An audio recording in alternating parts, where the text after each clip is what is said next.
Hello everyone, আমার নতুন একটি ব্লগে সবাইকে জানাই স্বাগত। আজকে সারাদিন আমি কী করলাম ওইটাই তোমাদের সাথে শেয়ার করব। তো এখানে আমি ফার্স্টে ঘুম থেকে উঠে ভেবেছিলাম যে ক্যামেরা নিয়ে ভিডিওটা করব, তো ওইটা আমার আর সাহস হয়নি। তো চলে গেছিলাম বাথরুমে, গিয়ে ব্রাশ করে ফেস ওয়াশ করে দেন হলো কি চলে এলাম ঘরে। আর ঘরে এসে টোনার যে দিয়েছে ওই ক্লিপটা নিতে আমি ভুলে গেছি। তারপর তো সিরামের পর আমি লাগিয়ে নিলাম এখানে ময়েশ্চারাইজার। তারপর আমি লাগাবো সানস্ক্রিন, যেটা এখন খুব গুরুত্বপূর্ণ, কারণ আমি এমনিতেই কালো, আর সানস্ক্রিন না লাগালে আরও কালো হয়ে যাব।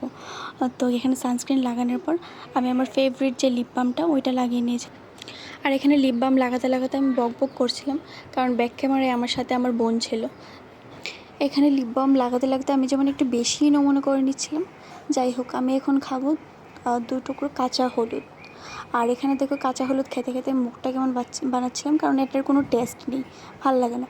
আর এখানে দেখো আমি চিয়া সিডস খেতে যাব, গিয়ে দেখি চিয়া সিডস আমি ভেজাতে বলে গেছি। তারপর আমি খেলাম হরলিক্স।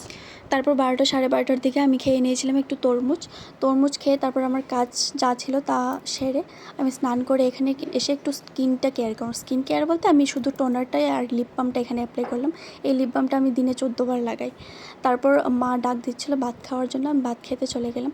আর এখানে এটা ছিল কী জানি, হ্যাঁ মাছের তেল দিয়ে দিয়ে কী জানি একটা করেছিল মা।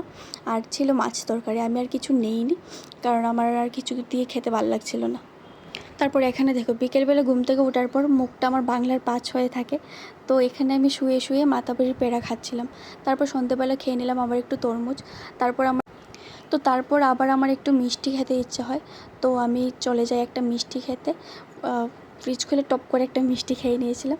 তো তারপর এখানে ওরা লুডো খেলছিল, ওরা 4 জন হয়ে গেছিলো, তো তাই জন্য আমি আর খেলি না, আমি বসে দেখছিলাম। তারপর হলো কি আমি যে ভাত খেয়েছি ওই ক্লিপটা আমি নিতে ভুলে গেছি, মানে তখন আমার ফোনটা চার্জে ছিল। তো তারপর ভাত খেয়ে এসেই তারপর আমি সবার আগে চিয়া সিডসটা ভিজিয়ে নিই।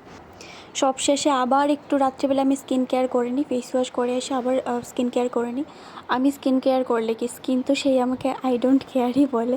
তো যাই হোক, এখানে আমি স্কিন কেয়ার করুক আর না করুক, স্কিন কেয়ার তো করতেই হবে। এটা সবার জন্যেই আমি মনে করি খুব গুরুত্বপূর্ণ। তো তারপর লাস্টে আমি লাগিয়ে নিই সিরামের পরে আমি লাগিয়ে নিই ক্রিমটা লাগিয়ে তারপর আজকের ব্লগটা আমি এখানেই শেষ করছি। আর